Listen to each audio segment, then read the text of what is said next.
शंखनाद news network में आप सभी का फिर से एक बार स्वागत है नवरात्रि की इस विशेष प्रस्तुति पे। आज मैं आपके सामने प्रस्तुत हूँ परम भागवती रमा गोलवलकर और मेरे साथ है मेरी सहेली गान साधिका विशाखा मंगदे। नमस्कार। हम दोनों मिलके आपके सामने उजागर कर रहे हैं प्रक्रिया स्वरूपा देवता, अलग अलग देवियों के स्वरूप और वो जीवन के लिए आवश्यक किन किन प्रक्रियाओं की वो देवी है, ये बताने की चेष्टा हम लोग कर रहे हैं। अब तक हमने देखा कि प्रजनन प्रक्रिया हुई, उसके बाद पुष्टि प्रक्रिया के बारे में हमने बात की, फिर हमने देखा अध्ययन और अध्यापन की क्रिया। तो आज हम क्या देखने वाले हैं, कौन सी प्रक्रिया के बारे में? हाँ, आज की प्रक्रिया जो है वो बहुत ही रुचिपूर्ण है। होता ऐसा है कि हमको जानकारी मिलती है और हम कहते हैं कि हमको ज्ञान मिला, या कोई हमको जानकारी देता है और हम उससे कहते हैं कि आपने मुझे बहुत ज्यादा ज्ञान दिया। ज्ञान कोई किसी को देता नहीं है, जो कुछ भी दिया जाता है वो जानकारी है। क्यों? क्योंकि मैं आपको ये बता सकती हूँ कि 1 और 1 2 होते हैं, 2 और 2 4। इसके आगे जो कुछ भी उसका प्रयोग आपको करना है वो आप ही करोगी, और कुछ समय बीतने के बाद आपको पता चलेगा कि 2 और 2 4 होते हैं। ये गणित की दृष्टि से बिल्कुल अचूक है, सही है। लेकिन 2 मीटर कपड़ा और 2 लीटर दूध कभी एक दूसरे से मिल नहीं सकते, उसके 4 नहीं हो सकते। क्यों? क्योंकि वो मीटर है और ये लीटर है। ये ज्ञान है।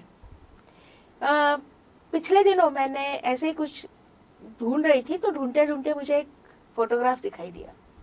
उसमें एक पत्ता है, प्रायः वो बरगद का हो सकता है, वट वृक्ष का, और उस पत्ते पर एक पानी का कतरा है, एक पानी की बूंद है, और उस बूंद के चारों ओर 3-3 के ग्रुप में 12 चींटियां गोलाकार रूप में पानी पी रही है। क्या हम हमारे दर्शकों को वो दिखा सकते हैं? हाँ, चित्र के रूप में? बिल्कुल बिल्कुल, वो चित्र आपके स्क्रीन पे अभी आ जाएगा। और इस चित्र के बारे में ही हम बोल रहे थे कि देखिए किस तरह से हरे रंग का वो पत्ता है, उसके ऊपर वो बूंद है और 12 चींटियां हैं, और उन्होंने 3-3 का ग्रुप बनाया है, और चारों तरफ, यानी एक तो अपना उनका जो कुछ भी वजन होगा वो उन्होंने चारों दिशाओं में ठीक तरह से संतुलित करके रखा है। अगर वो पत्ते का संतुलन बिगड़ता है तो पानी की बूंद लुढ़क जाएगी और उसमें हो सकता है चींटियां भी बह जाए, लेकिन वो बहे भी नहीं और वो पी भी सके, और सबको साथ में मिलके वो पीना है। ये सारा ये ज्ञान है कि उस पत्ते का संतुलन बना के रखने के लिए उन्होंने अपने आप को किस तरह से, जिसको हम बोलते हैं, अरेंज किया है, वो देखना मेरे लिए बहुत। और तब मुझे पता चला कि ज्ञान बोलते हैं वो किसे, ये इसी को ज्ञान कहते हैं। तो हम जो सीखते हैं उसका प्रयोग हम भविष्य में किसी घटना या प्रसंग में हम उसका प्रयोग करते हैं, हमारी सीख का, हमारी शिक्षा का, उसे ज्ञान कहते हैं। ये अपने आप में होने वाली क्रिया है। जानकारी आपको बाहर से मिलती है और ज्ञान आप अंदर उत्पन्न करते हैं और बाहर अभिव्यक्त करते हैं। तो ये जो ज्ञान की प्रक्रिया है, ये कैसे होती है? तो हमारा मस्तिष्क उस जानकारी को एकत्रित करता है और उसका विश्लेषण करता है, उसको एनालिसिस बोलते हैं। और एनालिसिस करके जो आवश्यक है और जो महत्वपूर्ण है और जिसका हम आगे चल के प्रयोग कर सके, विनियोग कर सके, उपयोग में ला सके, उसको उस तरह से वो प्रस्तुत किया जाता है। बहुत से ऐसे घटना और प्रसंग है जो मैं आप सहज बता सकती हूँ कि दूध उबालने के लिए रखने के बाद एक विशिष्ट समय गुजरने के बाद दूध में एक परत जमती है जिसको हम मलाई कहते हैं, और उस मलाई के अंदर में भाप दबी रहती है और वो फिर भाप उस ऊपर मलाई को आती है। ऊपर लेके जाती है।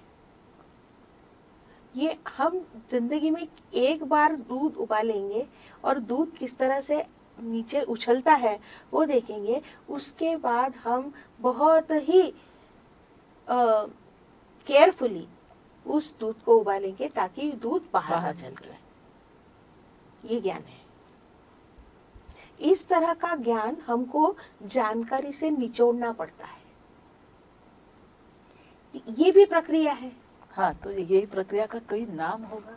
क्या नाम है इसका? इस प्रक्रिया का नाम है ज्ञान संपादन। और जो प्रक्रिया की देवी है उसको कहते हैं, सुन लीजिए नाम, पहली बार आप सुन रही हो। हाँ, ज्ञान प्रसूनाम्बिका। ये नाम कभी सुना नहीं। ये सुना नहीं है। ज्ञान प्रसूनाम्बिका ये पार्वती जी का ही एक रूप है। प्रसून यानी या तो पुष्प या फिर कली का खिलना या प्राप्त करना। तो ज्ञान प्रसूनाम्बिका यानी ज्ञान पुष्प की माता या ज्ञान प्राप्त करवा देने वाली। तो जानकारी खिलती जाती है और उससे ज्ञान पुष्प विकसित होता है। अब ये क्या है कि ये इस हम लोगों ने कहा था कि महागौरी के बारे में हम बाद में बात करेंगे। हाँ, ये वो महागौरी है। हाँ, गौरी वैसे तो साधारण रूप से देखा जाए तो जिसकी कांति धवल है, गोरी है, पार्वती जी का पार्वती जी का दूसरा नाम। लेकिन इस गौरी को जब हम मूर्ति शास्त्र के अनुसार देखते हैं तो कहा गया है गोधासनात् भवेत् गौरी। गोधासन यानी जिसका आसन या वाहन गोधा है। गोधा यानी गोध। अच्छा, तो ये गोधा ही क्यों है उसका वाहन? हाँ, गोधा क्यों है तो पहले तो समझ लीजिए कि मराठी में उसको बोलते हैं घोरपड़। हाँ, और इंग्लिश में उसको कहते हैं मॉनिटर लिजार्ड। इसकी खासियत क्या है? उसमें बहुत चिकाटी रहती है, पकड़ के रखती है किसी चीज उसकी को। जो बहुत पकड़ है बहुत उसके लिए वो मजबूत जानी जाती है। बहुत मजबूत पकड़ है। एक बार किसी को पकड़ा उसने कि वो आसानी से छोड़ती नहीं है। तो कोई भी ज्ञान प्राप्त करने के लिए आपको उसके उस विषय के पीछे लगा रहना। कैसे लगेंगे? तो गोधा की तरह लगेंगे। ये कितना समर्पक मतलब हाँ। उदाहरण है। हमारी देवी प्रक्रिया स्वरूप देवियां जो देख रही हैं, ये सभी में मुझे दिख रहा है कि हर एक देवी के हाथ में जो अस्त्र शस्त्र जो भी है, वीणा वादिनी है, जो भी है, उसका कितना अच्छे से मतलब मिलाप है कि वो प्रतीत करती है, मतलब हमें समझाती है। और ये हमें समझना कितना जरूरी है। ये अब आप जब बता रही हैं तब हमें समझ में आ रहा है कि और उसका मतलब मराठी में आम्ही म्हणतो की उलगडा होतोय सगळ्या गोष्टींचा। उनके हाथ में जो कुछ भी है वो सभी आयुध हो या फिर ज्ञान प्रदान करने वाली हो। अभी आप गोधा का जिक्र कर रही हैं, तो ये सभी का तर्क समझ के आप दर्शकों को बता रही हैं। हाँ। तो ये बहुत अच्छी बात है, क्योंकि हम लोग चित्र तो देखते ही हैं लेकिन अभी कभी ऐसा सोचा नहीं है। जी जी। तो देखिए आपके स्क्रीन पे अभी कुछ गौरी के चित्र हम दिखा रहे हैं जिसमें कि उसके पैर, वो खड़ी है, उसके पैरों के नीचे एक ऐसे छिपकली की तरह दिखने वाली ऐसी एक प्राणी दिखाई दिया है, वो है गोधा। अब उसके हाथ में या तो इसके हाथ में बहुत ही एक विचित्र सी चीज है, उसको कहते हैं कि बहिर्गोल दर्पण। बहिर्गोल दर्पण आपको अक्सर हमारे जो हम गाड़ियां चलाते हैं तो पीछे का दिखने के लिए लगाए जाते हैं, और फिर वहां लिखा जाता है कि जो आप देख रहे हैं, the object that you are seeing in the mirror is closer than you think। तो एक तो पास से दिखाई देता है और उसका जो व्यू जिसको बोलते हैं, दृश्य जो है, उसका जो पर्सपेक्टिव है वो बड़ा होता है। तो बहिर्गोल आईना लेकर वो बैठी है। कभी उसके हाथ में सिर्फ आईना होता है, कभी उसके पैरों के नीचे सिर्फ गोधा होती है, यानी वाहन के तौर पे, या दोनों भी हो सकते हैं। तो एक अभी मैं चित्र आपको दिखाने वाली हूँ जिसमें वो शंकर जी के गोद में बैठी है, उसके पैरों की तरफ, पैरों के पास गोधा है और हाथ में आईना है। ऐसा कहीं मंदिर वगैरह है, कहीं दिखता है? ये हाँ, इसका नाम गौरी है, यानी ज्ञान प्रसूनाम्बिका, उसको गौरी भी बोलते हैं। और जब भी हम हर की पूजा करते हैं तो साथ में गौरी आती है। हाँ। ठीक है। और शंकर जी के जितने भी मंदिर है उसमें वो गौरी के रूप में वो उपस्थित है ही। जैसे मैं बताती हूँ कि आप अगर काशी में जाएंगे तो काशी विश्वनाथ मंदिर में मंगला गौरी है, तो मंगल पर उसकी पकड़ है। मंगल यानी कल्याण करना, क्षेम रखना, कुशल रखना। ये जो मंगल्य है, मांगल्य पर उसकी जो पकड़ है वो मंगला गौरी दिखाती है। अब इसका ज्ञान प्रसूनाम्बिका का अगर आपने मंदिर कहा तो वो भी है। वो कहाँ है? वो तेलंगाना में है। और जहाँ हम अपने तिरुपति बालाजी जाते हैं वहां हाँ। से 36 किलोमीटर की दूरी पे एक श्रीकालहस्ती करके जगह है। हाँ, सुना है। श्रीकालहस्ती में भगवान शंकर जी वायु तत्व में ज्ञान दक्षिणा मूर्ति के रूप में विराजमान है, और उनकी जो पत्नी है, अर्धांगिनी है, पार्वती है, उनका नाम ज्ञान प्रसूनाम्बिका है। तो ये एक साक्षात ज्ञान है। उनके गोदी में ये बैठी हुई है। ये उस ज्ञान को जैसे माँ देखिए ना, माँ होती ना, वो छोटे बच्चों को बड़े टुकड़े नहीं खिलाती, तो जब खिलाती है तो पूरा ऐसा उसको मसल के और फिर थोड़ा थोड़ा करके खिलाती है। तो हमारे इसमें एक और उपमा है कि जिस तरह से चंद्र सूर्य का तेज और प्रकाश अपने आप में लेता है और फिर उसको सौम्य करके, मंद करके पहुंचाता है, वैसे ये प्रखर ज्ञान शंकर जी का जो है वो माता पार्वती अपने तरफ लेती है। हमें समझे इतना उसको मंद करती है, सरल करती है और फिर अपने को प्रवाहित करती है। हमारे यहाँ जितने भी शास्त्र है या जितने भी कठिन विषय के बारे में लिखा गया है, तो ऐसा अक्सर होता है कि पार्वती जी शिव जी को प्रश्न करती है। हाँ, कथाओं में होता है लिखा है कि शिव जी बैठे हैं, फिर पार्वती जी आई, उन्होंने कहा कि मुझे यह प्रश्न है तो आप मुझे बताइए इसका क्या होता है। और फिर शिव जी उसको अपनी तरह से उसको समझाते हैं। पार्वती जी वो समझ लेती है, फिर उनको प्रतिप्रश्न करती है और प्रतिप्रश्न करके उसको और सरल करने की चेष्टा करती है, और सरल होने के बाद वो हम तक पहुंचता है। और फिर उसको कहते हैं ईश्वर पार्वती संवाद। हाँ। तो ये ईश्वर पार्वती संवाद जो हो रहा है वो हमें यह ज्ञान किस तरह से हम तक पहुंचे, इसी के लिए सारी प्रक्रिया है। और यही बताने के लिए हमारे पास है ज्ञान प्रसूनाम्बिका, हाथ में आईना लेकर। वो आईना किस लिए है? अगर आप ध्यान से देखेंगे तो माँ गौरी किसी भी तरह उस आईने में खुद को नहीं देख रही है, उस आईने में वो शंकर जी को देख रही है, यानी अपने को ज्ञान का प्रतिबिंब वो दिखा रही है। दूसरी बात यह है कि हम महाराष्ट्रियन लोगों में शादी से ठीक पहले गौरी हर का पूजन होता है या गौरी पूजन होता है। गौरी पूजन तो हर हिंदू शादी में गौरी पूजन है ही। क्यों गौरी? फिर से वही कि ये जो शादी करके वो ब्याह करके वो अपने घर जाएगी, घर संसार बसाएगी, तो संसार पे, वो घर पे उसकी पकड़ कैसी होनी चाहिए? गोधा की तरह। ये जो गोधा है ये आपको बताएगी कि ये जो गृहिणी है घर इसका है, ये यहाँ से नहीं निकलेगी, घर इसकी तरह चलेगा। उसके जो पति है वो कहलाए जाते हैं गृहस्थ, वो सिर्फ घर में रहते हैं। आप अक्सर देखो कि गृहस्थ सिर्फ घर में रहता है, पूरा घर चलाने का जिम्मा जो है या दायित्व जो है वो गृहिणी का है। इसीलिए अगर आपने देखा होगा, मीनाक्षी मंदिर जाइए, मीनाक्षी मंदिर में सोम सुंदरेश्वर भगवान मीनाक्षी जी के घर में रहते हैं। मुख्य मंदिर मीनाक्षी का है, उसमें से थोड़ा सा भाग उनको दे दिया गया है।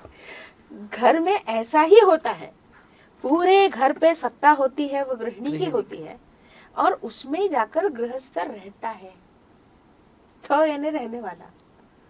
तो इसलिए फिर घर के जितनी भी छोटी छोटी जरूरतें हैं या जितना भी छोटे छोटे निर्णय हैं, वो छोटे से छोटा निर्णय हम कहते हैं माँ से पूछो। ये वो गोधा है, उसकी पकड़ है उस पे, यानी परिंदा भी पर नहीं मार सकता, झिंगुर भी झिंगिंग नहीं कर सकता। वो माँ है, वो दिखेगी और वो घर अपने तरीके से चलाएगी।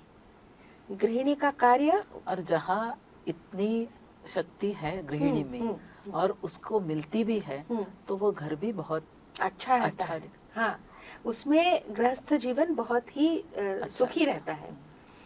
तो आप देखिए अपनी माओं को देखिए।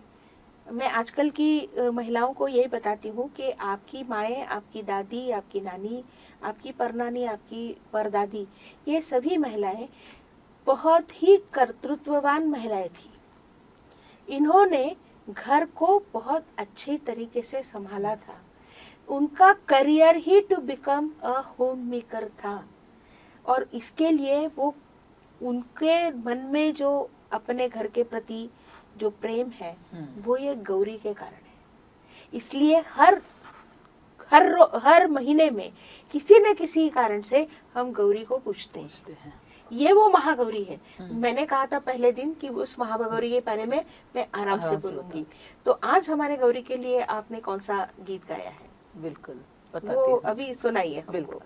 नमो नमो दुर्गे महारानी, नमो नमो दुर्गे महारानी, नमो नमो दुर्गे महारानी। जय जयकार करत हूँ तेरो, जय जयकार करत हूँ तेरो। देश उद्धारिणी मात भवानी, नमो नमो दुर्गे महारानी, नमो नमो दुर्गे महारानी।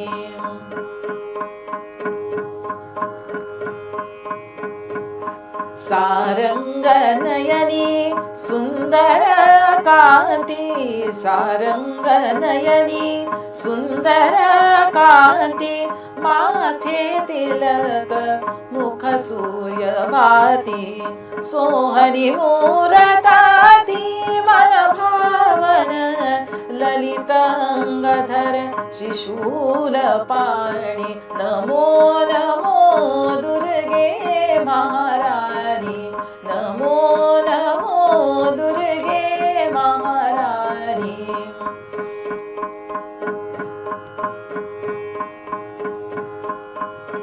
देवी सरस्वती भारती वागीश्वरी, देत हो ज्ञान स्वर ज्ञान दो। रागेश्वरी माता करावती, गुणवती हंस वाहिनी विद्यादानी। नमो नमो दुर्गे महारानी, नमो नमो दुर्गे महारानी।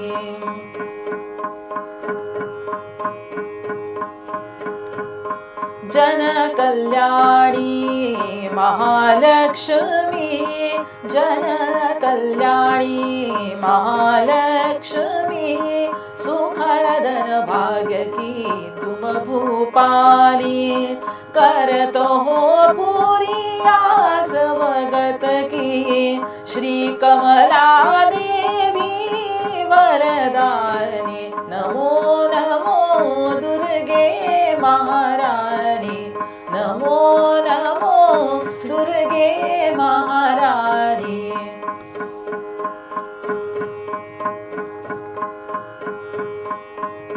जय पार्वती शिवारंजनी, जय पार्वती शिवारंजनी, मांबिका भयभंजनी, मांबिका भयभंजनी, शंकर प्रिया गिरिनंदिनी, सकल जन आनंददारी, नमो नमो दुर्गे महारानी, नमो नमो दुर्गे महारानी।